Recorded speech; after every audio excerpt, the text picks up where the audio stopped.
I proved, I'm going to tell you, man, we only had one paid person in my entire campaign. And that was the campaign manager, because he left his private sector job to do it full time after the primary. My campaign was completely volunteer, and do you know how much money that I actually raised to become governor of Minnesota? $300,000. Now, the Democrats and Republicans, they spent nearly $10 million. Now do you realize why I'm not popular with them? Number one, because I can beat them. So it can be done. Don't ever allow anyone to tell you that it can't be done. It can be done.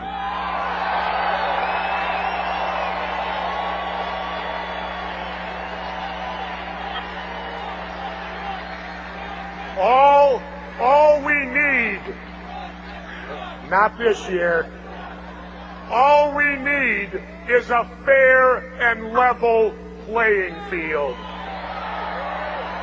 And that's what we're here to achieve, is to try to get a fair and level playing field so the rest of us, America, and believe me, here in Minnesota, independents on polls, we're the majority, 40%. And yet, what are we made to do? We're made to pick the lesser of two evils. Well, in the words of the late, great Jerry Garcia of the Grateful Dead, Jerry always said if you're made to pick the lesser of two evils, it means you're still picking evil. Now, we need to demand more. We need to demand more of our elected officials, and we need to demand honesty. I'm tired of being sold the bill of goods. I'm tired of the dishonesty that's in government today. But you know who's responsible for it? We are. Personal responsibility. We are responsible.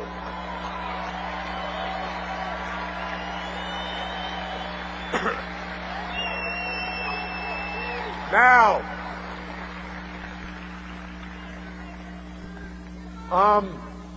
I've been living in Mexico for half the year. You know, I live with those brown-skinned people that we're so scared of that we're going to build walls and barbed wire fences and all of this stuff, and we're going to turn my country into East Berlin. Because we fear these brown-skinned people who manage to come up here, looking for economic advantage, looking to help their families the same way you want to help yours. And to me, when I look at the United States being turned into East Berlin, it is not the country that I served when I was in the military. And let me say this for a moment. For those that doubt whether I have the right to say what I say, my father was a World War II veteran. My mother was a World War II veteran. How many people can say their mom served as a nurse in North Africa? My brother's a Vietnam veteran, as am I. So I think my family has earned the right to speak in what's supposed to be a free country.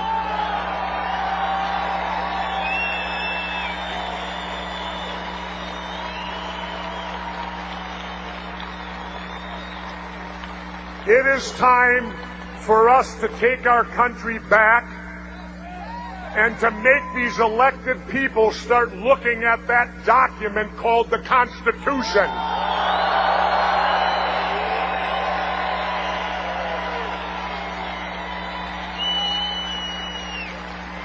Because what can our country possibly be without the very document that holds all of it together?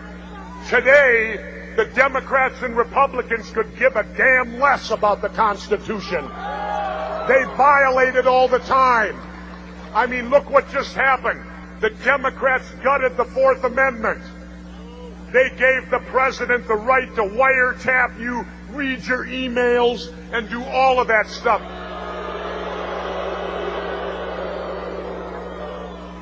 It's called illegal search and seizure. Just as the First Amendment gives us the right to free speech.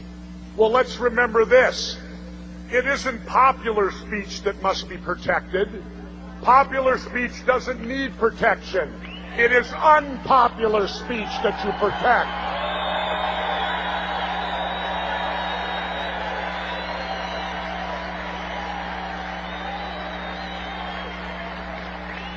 And now, if we may, let's move to that Second Amendment. Now, I'm not a gun-toting fool, but I get so pissed off when I hear them saying, well, we're not going to take away your ability to hunt. Well, ladies and gentlemen, I got news for you.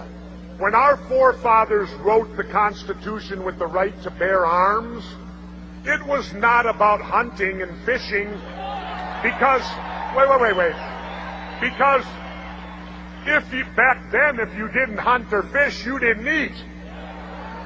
The Second Amendment, the right to bear arms, is there so that we, the public, if our government gets out of control, we have the ability to rise up and change it.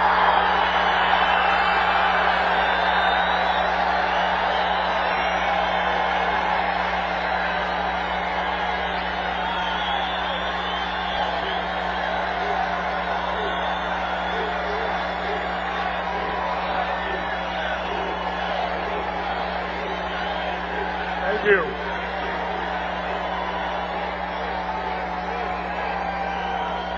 And just because we believe in that amendment does not make us fools.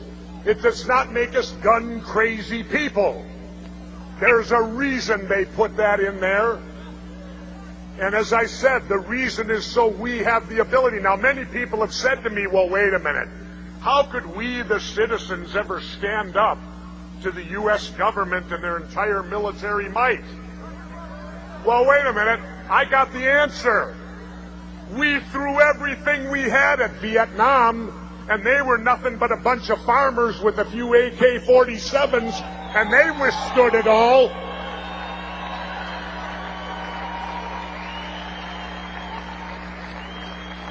So, ladies and gentlemen, don't ever, ever let them take our rights. The hell with this Patriot Act.